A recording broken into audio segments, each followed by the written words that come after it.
Well, greetings and welcome to another edition of ReThink Uncut. Yay! I'm Havilah Malone. And I'm Regina Carver again. So glad to be here. ReThink Uncut, where we question life from different points of view.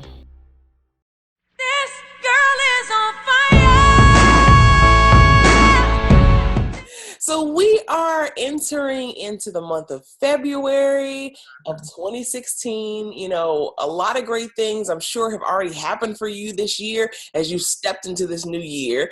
And of course, a lot of people have things that they want to accomplish throughout the year. And how are you doing with getting those goals accomplished? Like, are things really moving forward, or are you having a little difficulty, or like the plan that you had, it wasn't really working and now you're trying to figure out what's next? Yeah. So if that is the case, I would say if it is the case for you, then we have a really powerful tool that can help you to get your goals accomplished. And the host of this show and author of this book, How Will I Achieve My Goals? One thing I love to talk about. 6 simple steps to proven success. It's only 6 steps. I know, it makes it like super simple, super easy, just for you. So you finally read it. Yes, I did. And then you saw at the end of the year, it was on my reading list, of my books to read. And I finally read it and I was like, all right, now. People need to get their hands on this as a tool, because as we'll go through those 6 simple steps, it's all about the effort you put forward, and it's broken down into a formula that you can't lose. Like, you literally cannot lose. Yeah, and that's the 6 steps. Really, it's that word effort. It's really connecting with what you want in that first step, and just being clear on that and getting clarification on what exactly do I want. And, that exercise in the beginning about stepping into your goal, you know what you want, but to step in it and just feel yourself being there. I came across this quote. I wrote it down because I was scared I was going to screw it up. And it's, joy is the highest energy of all. It's the magical sense that everything is possible. And that's by Doreen Virtue. And just infusing the thoughts around your goal can really make you feel like anything's possible from the beginning. Mm-hmm. So you're talking about like you really using your power of visualization. Oh, yeah. Step into that. And to step into that and know what it feels like. Mm-hmm. And to really establish, is this right for me? Does it feel right? And then that step 2 is, does it fit? Because if it feels right to run a marathon, and, that step 2 is around the strategy of what you're going to do. If your strategy is simply no strategy, sitting on the couch, it's not going to fit.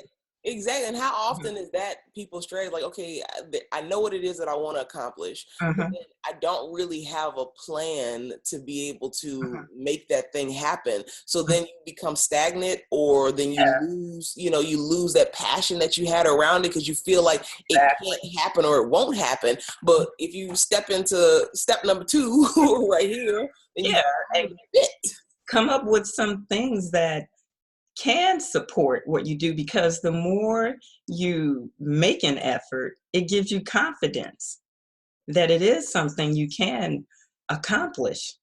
Mm-hmm. And, if you look like throughout the book, you'll see that after every step, there's an opportunity to really think about making adjustments. Just because you're on a certain path or you have a certain goal in mind doesn't mean it's not going to change along the way. So really giving yourself flexibility throughout. So yes, you may come up with a strategy, plan, but it may not always work out that way. And then the next F is it fulfilling? Is it something you want? Is it something somebody else said, you should do?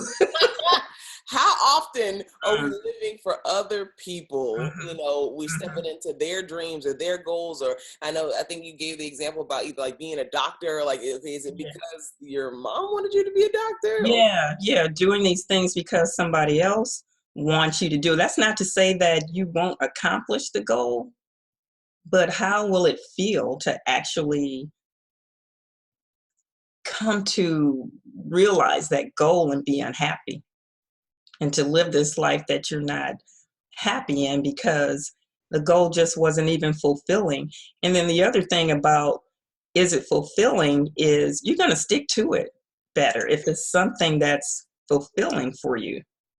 It's easier. You can see it. You're happier, trying to even do it, having a sense of, wow, this is for me. Mm-hmm.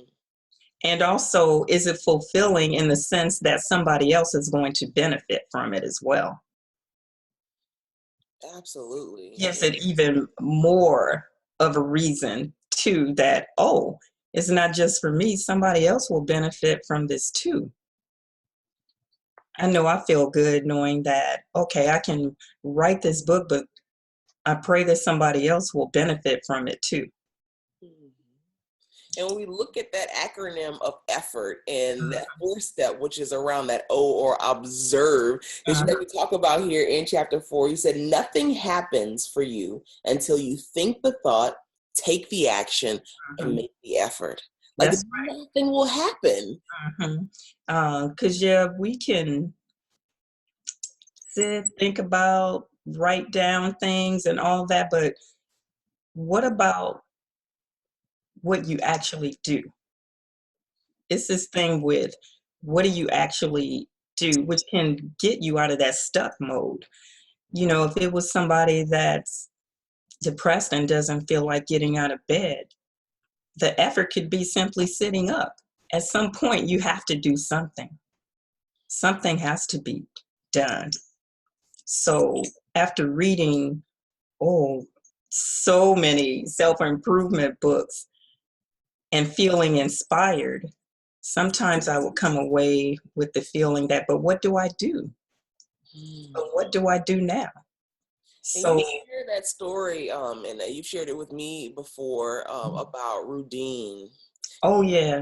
To share that, with the audience, because that just so epitomizes why the how is so important. Yeah, I talk about Rudine in the intro of the book, and she was a guest on Oprah Winfrey's show years ago, and she had anorexia nervosa, and I remember the actress Tracy Gold being on the show, and she was someone that had recovered from the illness, and she was telling her, you can get through this, you can get through this, and it stuck in my mind. You can go on YouTube and see the interview, but Rudine sat there, she looked to be 50 pounds, I mean, just skin and bones, and she's saying, but how? That just made such an impression on me that we all sometimes get to a place where I really want to do this, but how? How? And she has since passed away, but just that innocent question, how? And she's almost on the verge of passing away and still wanting to know how. But then you're right, that step 4 is to observe what you're doing, which sometimes it can be scary to look at what you're doing, but at least you know which way to turn. Okay, maybe I could do more here. Maybe I need to do less. Or maybe your effort is just to sit and relax, to regroup even. But observing, rethink some things, right? But observing really gives you the opportunity to think, which way can I go? Am I on the right track? To know exactly where you stand will give you a sense of where you can go from there.